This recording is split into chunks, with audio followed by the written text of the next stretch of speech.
Good afternoon, everyone. Good evening, actually, I should say. Welcome back once again to session 19 of Vaesen Behind the Masks. We are joined once again by Jim, Blake, and Sharon. Now, last time we left it, our intrepid heroes found the mutilated body of a unicorn in a secret little idyllic glade. It wasn't us. No, not this time. No, it wasn't you. Even though Severine was apparently a virgin, but hey. Jeez. Can't trust them. Yeah, and when we left it, you were trying to figure out how to deal with this body. And some crows had alighted on some trees nearby and were staring down at something at the edge of the forest. Wait a minute, what do you mean you can't trust them? Sense. Right. We'll look. Try and have a look at what they're looking at. Is there like smoke or light source? Well, actually, it's still like 4 in the afternoon, isn't it? So is there smoke or something? Or No, they're just looking at the ground in the glade on the edge of the tree line. And right. As you approach, the crows flap their wings and squawk louder. They're disturbed by your presence in the force. I'm probably going to get pinged for bloody breaching copyright on that. Anyway, in the dappled shade of the trees by the edge of the glade, you locate the body of a man lying propped up against the trees. He has a dark woolen cloak thrown over the top, and that's why you didn't see him initially, because he was melded into the shadows. I'll wander over there. Something's telling me this man's name is Stefano, but I don't know why. I'm wondering if the cloak matches what was on the hoof. So I wander over and have a look. Yeah. You pick up the cloak, and Severino, you are correct. The material and the colour is a direct match for that scrap of material that was stuck to the unicorn's hoof. Also, new cloak. Score. Bonus. And once you remove the cloak, you can see that there's the body of a male aged in his late 60s, maybe early 70s, but that's probably pushing it. Looks pretty healthy aside from the paw wound in his chest. And it's a bloody big mess. And Bennett, you can kind of think it's pretty much almost just through and through. His eyes, which are partly open, are hazy with cataracts, and they stare out sightlessly into the glade. There's also a leather empty backpack lying next to him. Do you want to examine the body? Yeah, I want to try to get a stab of time of death, roughly. Or at least how long he's been here. Give me a learning or medicine, whatever's highest. I'm going to go back to Artemisia and Agatha. Okay. I'll deal with Bennett first, and I'll deal with you. Okay, Bennett. One success, but that's all you need. So you start to examine the body, and you look at the body's overall position. You look at the livor mortis of it, where the blood's pooling. And you can see that rigor mortis has come and gone.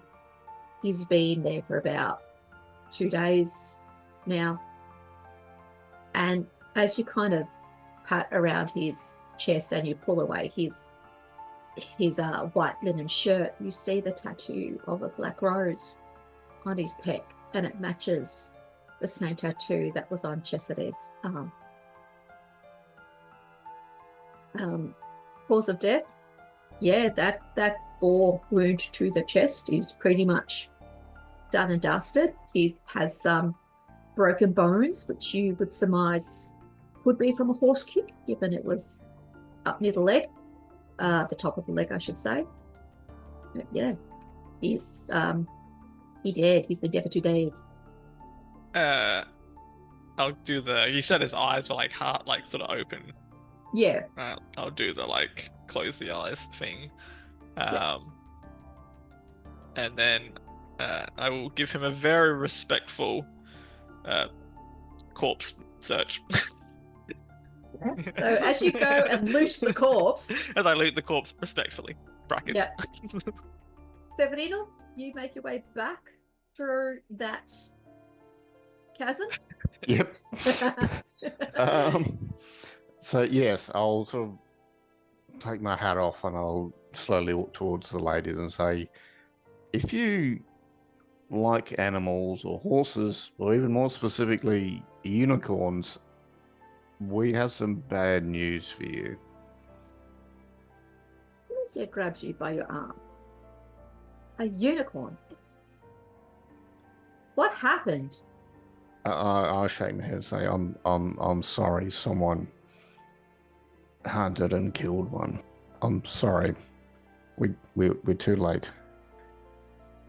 She steps back a stride or two and sits heavily on a fallen log. She's very much in shock. I'll kneel down and say, sorry, if it's any consolation, it put up a hell of a fight from the looks of it. So, yeah, it's... You would do such a thing. You would do such a thing to such an innocent creature. I suspect the brother and sister we met, but I can't prove it yet. They definitely used a similar rifle. So yes, Artemis is sitting down on that log. She's looking quite shocked. Why would he do that? It is best of us. It is most innocent. This is what the Sun Blanca was warning us about. Some people hunt things for sport, and the rarer the creature, the more value, the more challenge they see. I hope he burns in hell. What do you need us to do? I think the unicorn's blood is tainting the river. Is there some way we could like bury or burn the body or something in a way that's like respectful to help the river and help the unicorn sort of thing?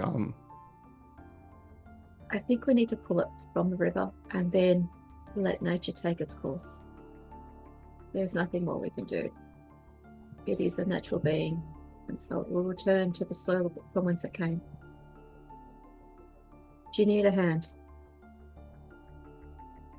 Sure, if that... I mean, I probably could do it on my own, but if that will make you feel better by helping, then yes, please help. I think it is the least we can do for this noble creature. Yeah. And it is growing dark again, so we will be forced to find shelter. Mm-hmm. Lead the way. You're going to go back through?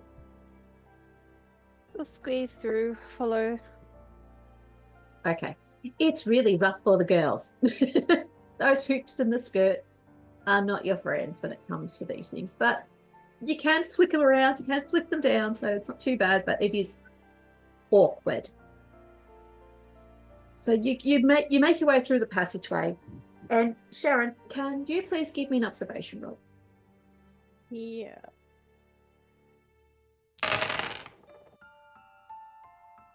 Two successes. Well done, man. As you emerge from the passage, in that little bit of light that kind of floods just the interior section of the passage, you can see there's a good healthy smear of blood along the wall, and it's at about your hip height, which would be at a man's thigh height. There's also a bloody handprint along that wall as well.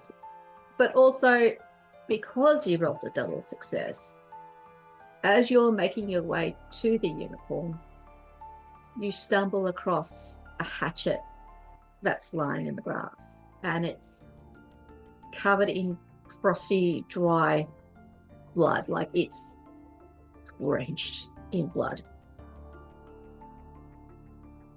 She'll use her skirt to pick it up. Forensically. Well, no, she just doesn't want to touch it. because Severdina's already warned you about what was on the other side, seeing the mutilated body of this unicorn is still shocking.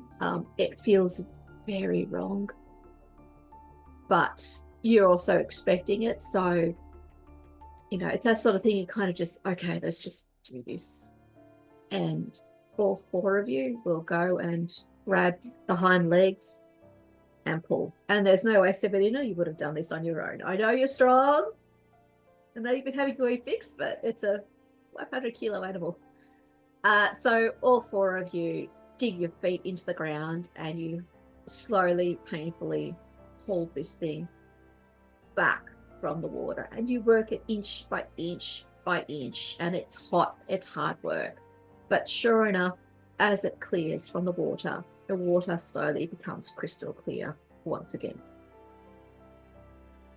I'm gonna lead. I'm gonna say, Miss Hartwell, Mr. Greeny, and I'll gesture over towards the body that we found.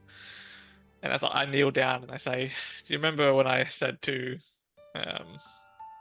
Yeah. that there should be some kind of proof?" And I can't actually remember where you said it was, but I revealed the tattoo of the Black Rose. And I say I saw the exact same tattoo on Cesare when I was checking his wounds, which incidentally match almost exactly with the wound that this unfortunate man sustained. I think it is pretty safe to assume that they were responsible for this creature's death. Well, it seems we must find this young man and his sister. Still raises the question of what we do when we find them. Does it? Doesn't change the fact that we are not. I'm not an assassin. We should not be assassins. Didn't the Winter Lady save us, or save you from the curse doctor guy? Don't you owe her? Well, the exact relationship between those two individuals is yet to be ascertained.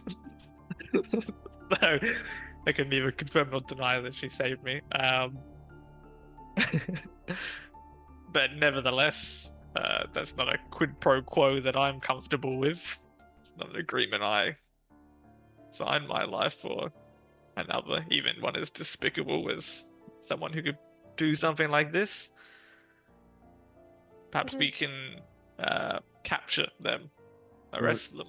Do you remember how cagey they were? I'm not confident we would get an honest answer.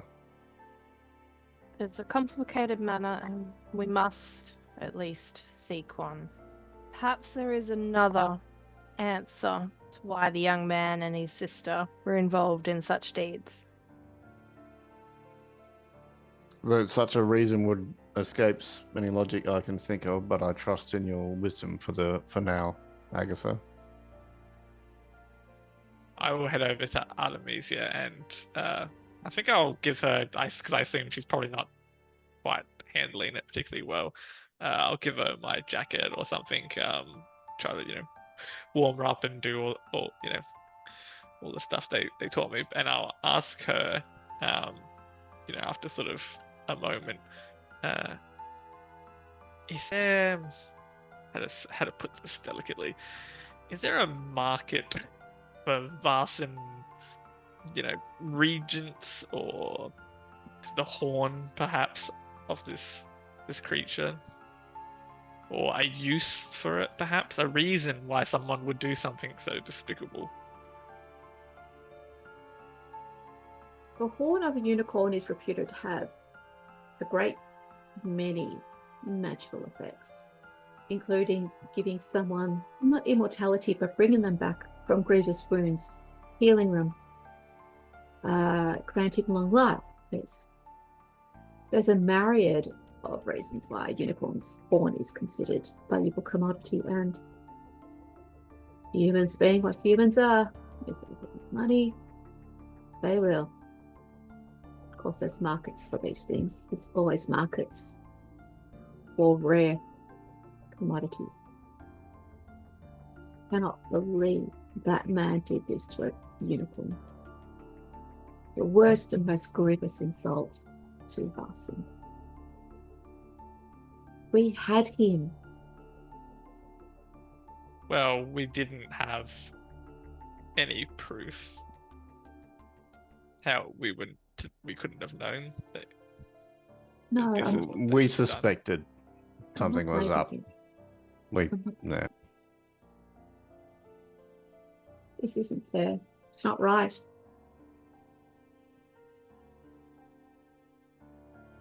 No.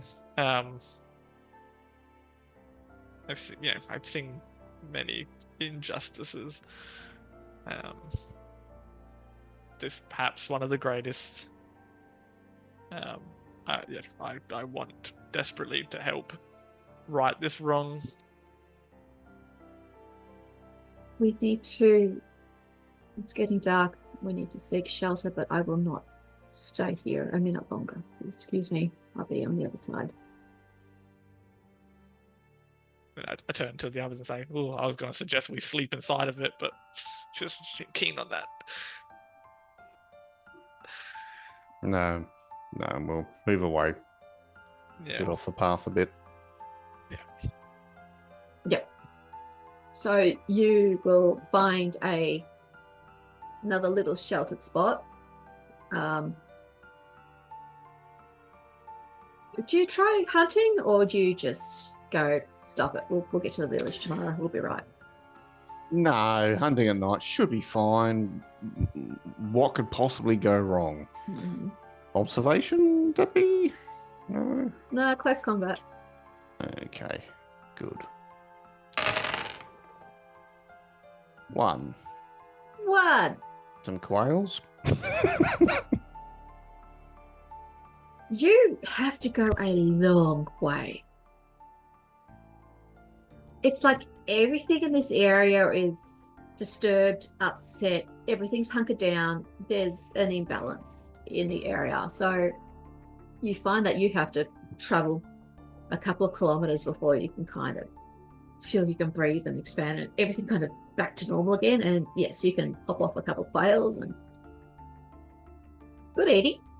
You know that. It takes a bit of work, but it's worth it. So you snag a couple of quails and you come back to the campsite, which is all set up. You've got a little fire burning merrily and everyone's just sitting quietly around the fire, not really talking all that much, I guess, or unless you are talking.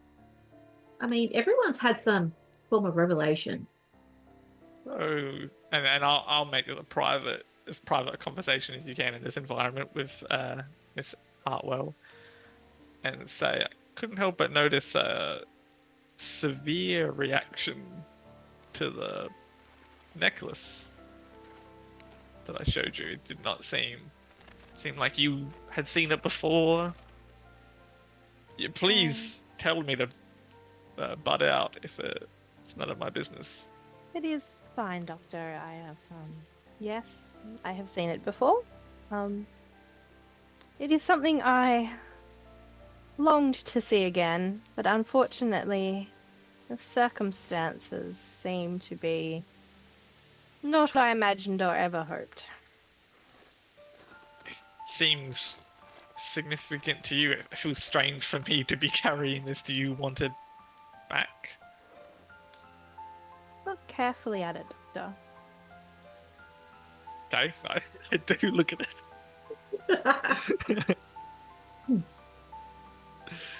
You're telling me if this was going to curse me, right? Directly into it. No, I look presumably at the painting in the locket. Well, I mean, actually, I'll just give it a straight investigation.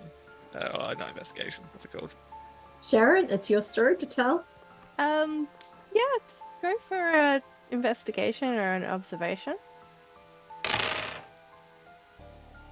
3 successes, and I will say, wow. I will say that when I use investigation, I can use You mean it. I can spend extra successes to learn if a Vaesen has been in the area, or and what kind of magic, if any, has been used. Which I don't know if that's relevant or not to this thing. So you look at it, and you look at it very closely, because Agatha is looking at you very intently. And you look at the image of the eye, and then you look up, and there is a remarkable resemblance between the painting of the eye, a few maybe more wrinkles in the face that you see before you, but yeah, there's just something a little bit familiar. Bizarre. Is this a painting of your own, of your eye? Who? Fascinating. Who painted this? The traveling artist, when I was young. Was just a significant person to you? Oh, the artist I do not even remember. So what was it doing in the middle of path? Had you dropped it? I did not drop this one. This one was given to someone a very long time ago. As I said, Doctor, I had both hoped and feared that I would see it again. But this circumstances are not the ones I'd wished for. What would have been the ideal circumstances? To be honest, someone knocking at my door and presenting it to me would have been the best circumstances. I have looked for it on and off, or at least looked for some resemblance to it, or to the one that I carry. And she'll kind of reach into her what are they called, the pockets, the pocket purses. The beggar's purse? Yeah, the beggar's purse. And she'll pull out another locket that's not as ornate, and it's not the same eye, but it is a painting of an eye. Oh, so it's one of a matching pair. I think Bennett is assuming that this is like, it's like, you know, like it's the equivalent of those little broken heart lockets that you get when you put them together. So he's not going to pry any further. He can't comprehend why it was in the middle of nowhere. Well, again, if you wish, I know it is not the perfect circumstance. I'm sure I'm not the person you wish was handing you this necklace right now. But I'm also happy to hold it if it is not the right time, or... Yes, please keep a hold of it for me, Doctor, until we find its owner. Again, I have questions that I'm not quite sure what to do about now. I think you can cut to like middle of the night, everyone's asleep, and Bennett is just there, like looking at it, like flicking it open, shutting it. Okay. Strange. Strange. Yeah. It is very strange. Wait a minute, you don't have any paintings of zoomed in parts of your body? So you two have this conversation quietly, and Artemis is just sitting, staring at the fire, poking at it, and Severino eventually comes with his couple of little quail, and maybe you've scored a couple of berries on the way. Yeah. So you have dinner. It's very meagre. There's not a lot to it. But you know you'll be probably tomorrow anyway, so I guess you make do. Anything you want to do, Severino? Otherwise, I'll probably sit with Artemis here for a while. So, is there anything you want to talk about, or you'd rather just be in your own head for a while, or? how are we going to find him? Well, I guess we could keep an eye on the towns in the area, or if there's one of these markets, maybe they're going to sell stuff, and they frequent them either. So we could. But other people would have seen them. Traders would have sold them equipment for going into the mountains or rations or whatever. We could describe them as, and people have, seen brother and sister that look like this. I just can't believe they've done this. Who are they? Why? Why? That's what I don't understand. Yeah, it didn't seem like, let's make a trophy on the wall. It seemed darker than this, like some other more sinister reasons. So, I certainly don't want them to do that to any other creature or human. We'll look for them. I will help you in any way I can. Thank you, 70. You might as well have this, and she can have the cloak because I don't need it. Oh, she's got Bennett's jacket. But then again, it is getting cold. She's handed it back to him because it is chilly after all. She looks at the cloak and goes, I cannot. Oh, fair enough. But thank you. Anyway, I'm going to turn in tomorrow early morning. I want to get to the village. I want to get out of here. I want to go home. Yeah, so do I. Okay. I'll scatter some light branches around the area to make noise if people walk in because I'm paranoid, and then I'll turn in. Yep. You turn in. Ubra's like, chill out. He's chilled. He's cool. I mean, he's a bit disturbed by the whole uniform thing, but, he doesn't feel like he's... Is he? He didn't like it? It didn't like it. I say he loosely. Yeah, so do I. It's more of an it, but sometimes he slips out. But he was a bit disturbed by the unicorn. Like, it was restless and uneasy, but he's also relaxed. Like, you don't have that tension riding between your shoulder blades that, I'm being watched. But he wasn't happy about it, which is good. No. So he's not a total bastard. No. He's got some saving grace. He's got issues with pixies, but not unicorns. Yes. No one hates unicorns. So if there's nothing else, I will say that you'll spend the one last night in the forest. And you wake up the next morning and you start walking back along the river, which is now beautifully crystal clear, and you make your way to the path, and from the path you cross the bridge, and then from the bridge you go to the town of Borglio. And it is literally just a little alpine village. There's a main street, there's a few houses, there's an osteria, there's a carriage house in there, but it's pretty low-key. It's not a big town at all. You make your way there. So Bennett will sort of stop everyone at the edge of the town and sort of say, so what are we thinking? What are we doing? We were camping and we're looking for passage to get home. And what of these hunters? We could ask if they'd seen them. Our cousins who were in the area. We were hoping to catch up with them. We do need to ask about the young siblings. We must find them. Did she give us like a timeline, a due date? Sorry, a timeline for due date for what? To bring in this hunter to the Winter Queen. Did you give us a timeline? Yes. So Banka didn't give you anything like in terms of due date. She's just like, give me his head on a stake, or I will. So, question. Is this town big enough to have a telegraph office? No. No. Close enough to a town with a telegraph office? You can go there, you can ask around. There's a bigger township, probably about 2 hours carriage ride away. And that's on the way to Florence anyway. Yes, because I think at least we should send a telegram back to the villa.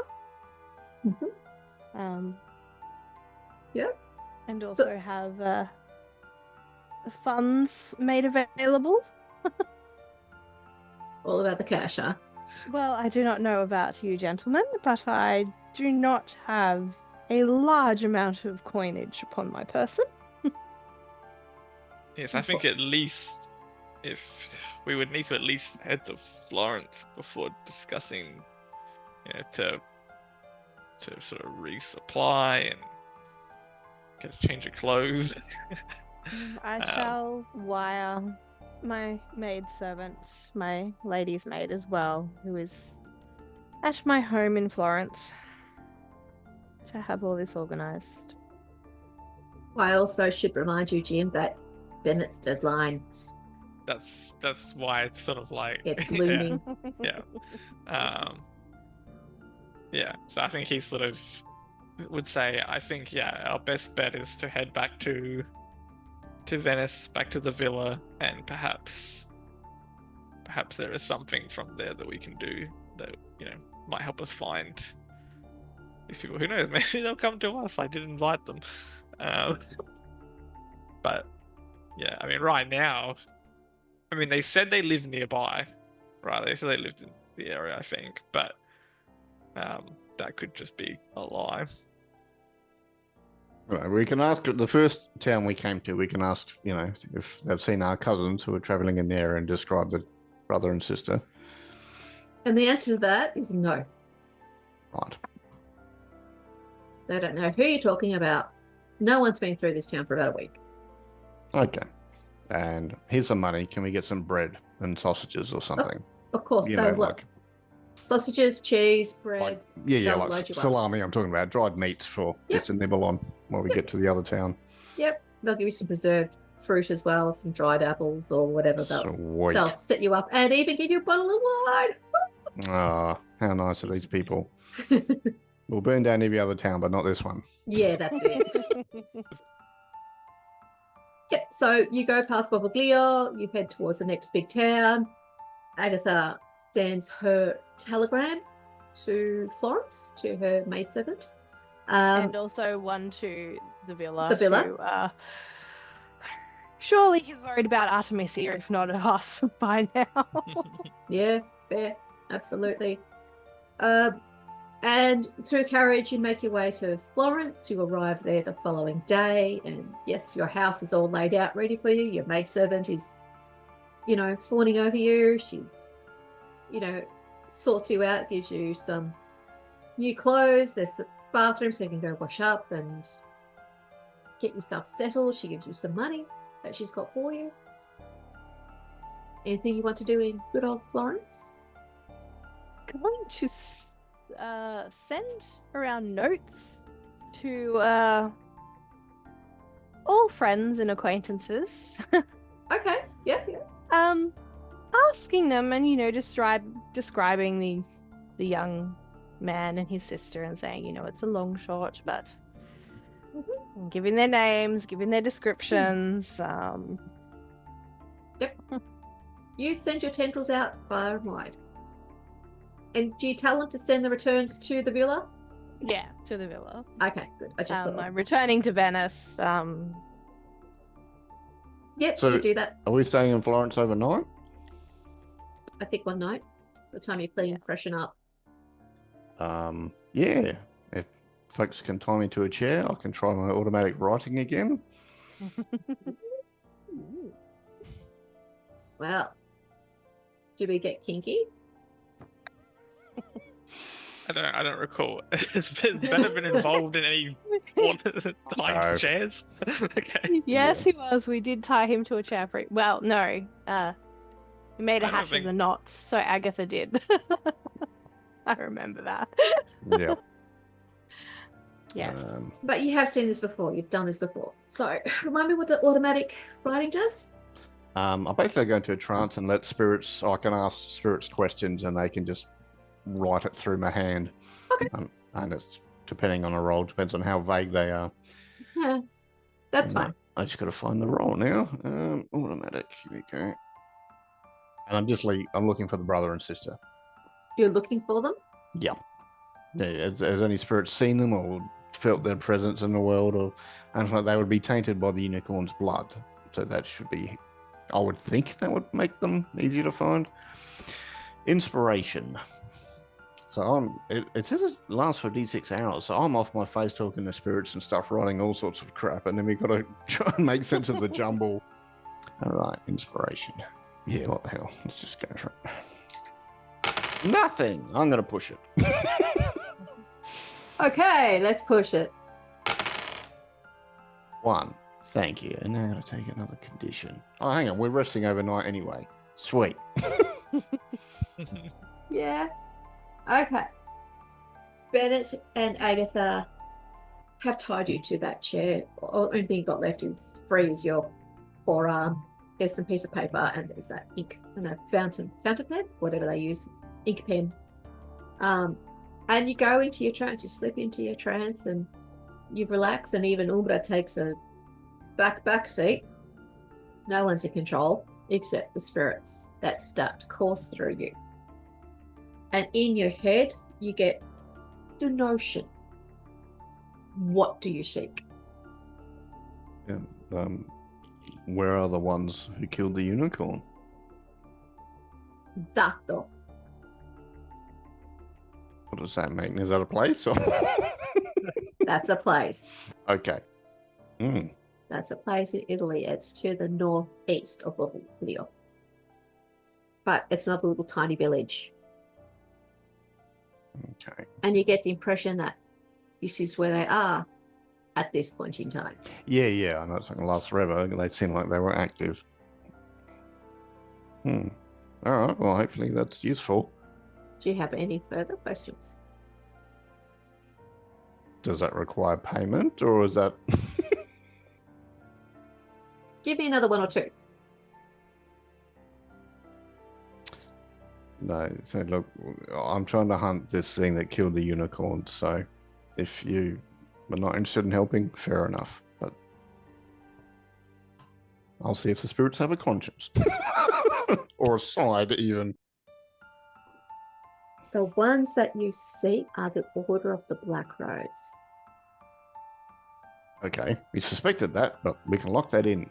Eddie? Right, cool. Bennett leans over. Who's Eddie? You get 1 more. They want to help you today. Can't imagine why. Is there lots of them? This Order of the Black Rose? Is it a group or is it an army, I guess is the intent.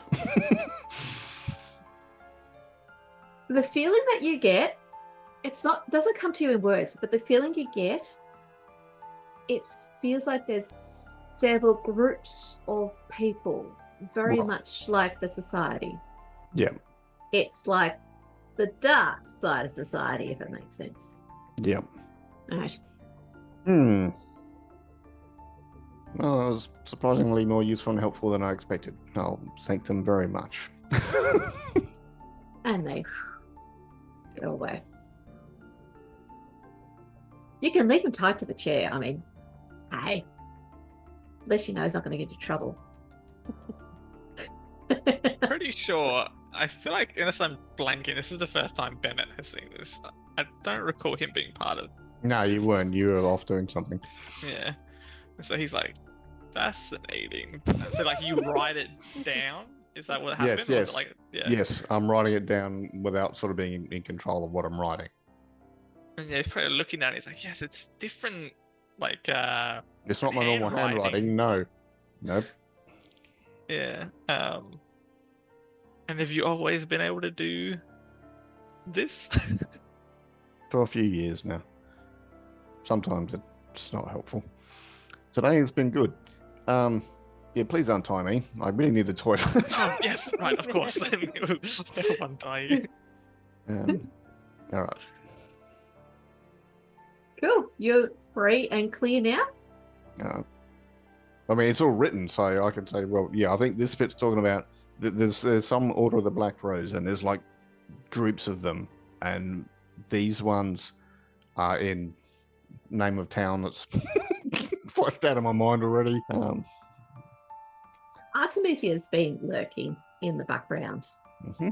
And when you utter the Order of the Black Rose, her hand slams down on the bench next to her. They're part of the order. That's what the spirits told me, yeah. And they seem helpful today. It's unusual. Obviously, they don't like them either, which is not a sentence I say about the spirits often. Artemis just shakes her head. We've been fighting the Order of the Black Rose for decades. They've been quiet. We thought maybe they'd given up and gone and disbanded, but if this is who the Samblanca was saying killed the unicorn, then they have been active this whole time, and they've been doing it under the nose of society.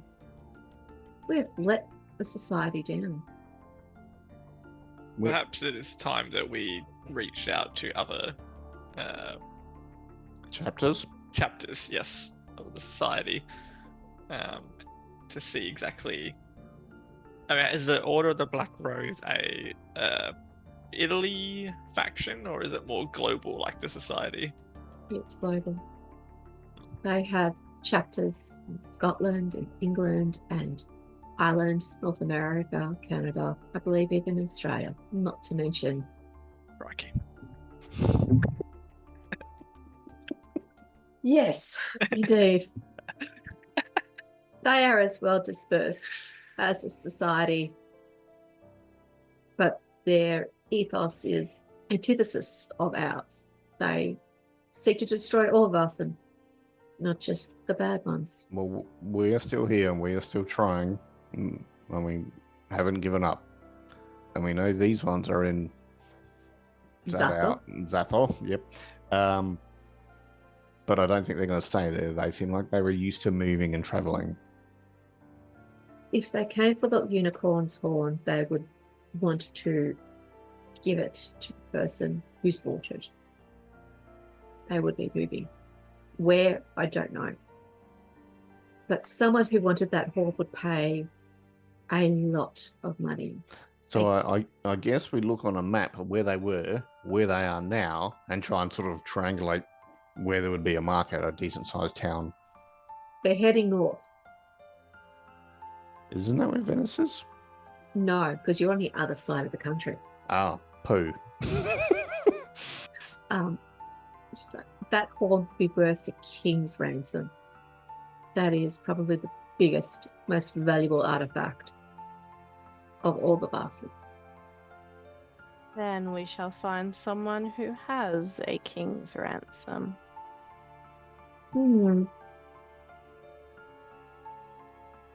don't fancy your chances.